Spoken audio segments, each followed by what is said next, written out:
The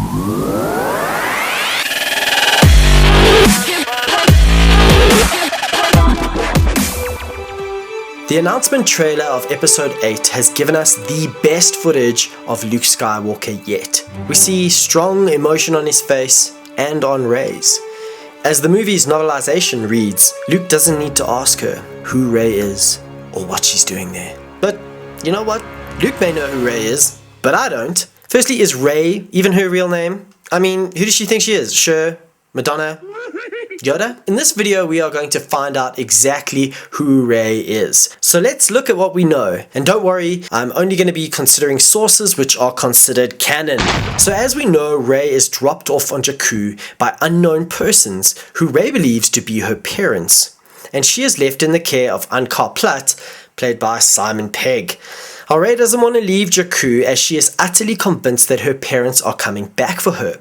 Something which Unkar Plutt probably keeps telling her as a child. After all, she was only 5 years old when she was essentially abandoned by whoever left her there. Rey's life on Jakku was not easy, as you can probably imagine judging from our brief encounter with Unkar Plutt. Yep, he's the guy who shortchanges Rey on those rations that swell up in the water like a hatch and grow dino. Although Rey did get back at him by stealing the Millennium Falcon. And we learn from the novelization that Chewbacca later rips off his arms in Maz Kanata's cantina.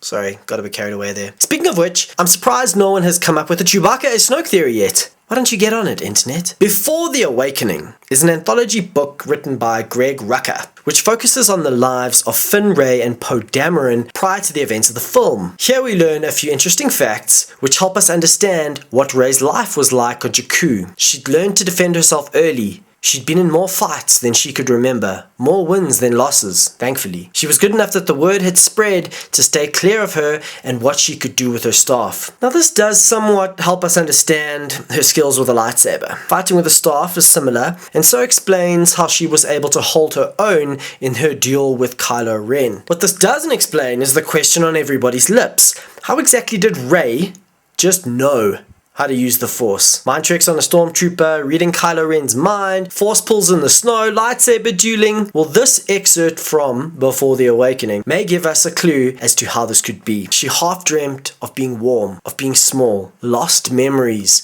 trying to swim their way to the surface. Is it possible that Rey had been trained in the ways of the Force, and that her memories had been altered? Now there is precedence for this in canon. In the Clone Wars, the father, a descendant of the Celestials, who by the way I believe Snoke is a descendant of, performed a memory rub of Anakin Skywalker to erase the knowledge that he would become Darth Vader, something he had learned from the son on Mortis. So it is entirely possible that a powerful Force user performed a memory rub on Rey. But why? And who? Now we all know the popular theory is that Rey is Luke Skywalker's daughter. So for a second, let's assume that's true and examine that with what we know. The most compelling piece of evidence I think that links Rey to Luke in a profound and familial way is the vision which Rey experiences in the basement of Maz Kanata's cantina. Her link with the Force and Luke is strong. As soon as Rey touches Luke's lightsaber, she experiences some of Luke's memories through his eyes. Cloud City, where Luke first discovered his father's true identity, and Luke sending R2-D2 away, probably following the massacre which Ben Solo inflicted on the students of Luke's Jedi Academy. She also experiences some of her own memories as a child, the most mysterious being that of her lying in the dirt in the rain, being attacked, but then saved by Kylo Ren. The most likely scenario is Rey was a youngling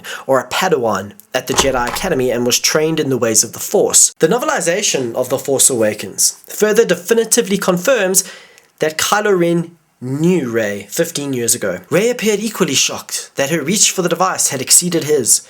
She gazed down at the weapon now resting in her grip. "It is you," Ren murmured. His words unsettled her, not for the first time. He seemed to know more about her than she did about herself. Rey clearly has no clue who Kylo Ren is, further indicating that her memory has been rubbed. So, finally, who is Rey really? Now, I believe Rey had her memory wiped to protect her from revealing any piece of information about her family and past that could endanger her.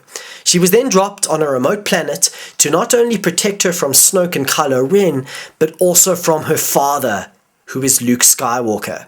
Luke, like all the Skywalkers, are vulnerable to the dark side, and I believe Luke felt this pull strongly and sent his 5-year-old daughter away, so that he would not influence her to the dark side. Luke then went in search of the first Jedi temple alone, so that he would not be influenced or influence others to the dark side. For 15 years, he prepared and strengthened himself to the light. So for me, the big question remaining is this: who the heck is Rey's mother? And why was she separated from Rey? Is she still alive? Was she separated from Rey because she was too aligned to the dark side? Is she somehow connected to Supreme Leader Snoke? Now, Snoke seems very interested in Rey, and according to the novel, tries to compel Rey to kill Kylo Ren. Is it possible that Rey's mother is related to Supreme Leader Snoke? So hopefully you enjoyed my crazy theory. Let's discuss what you think about it in the comments below. As usual, if you enjoyed this video, please like. And if you haven't already, why not subscribe? Also check out my theory on who Supreme Leader Snoke is. Spoiler alert, he's not Darth Plagueis. Or have a look at my self-proclaimed hilarious review of Deadpool. Thanks a lot for watching. Cheers for now.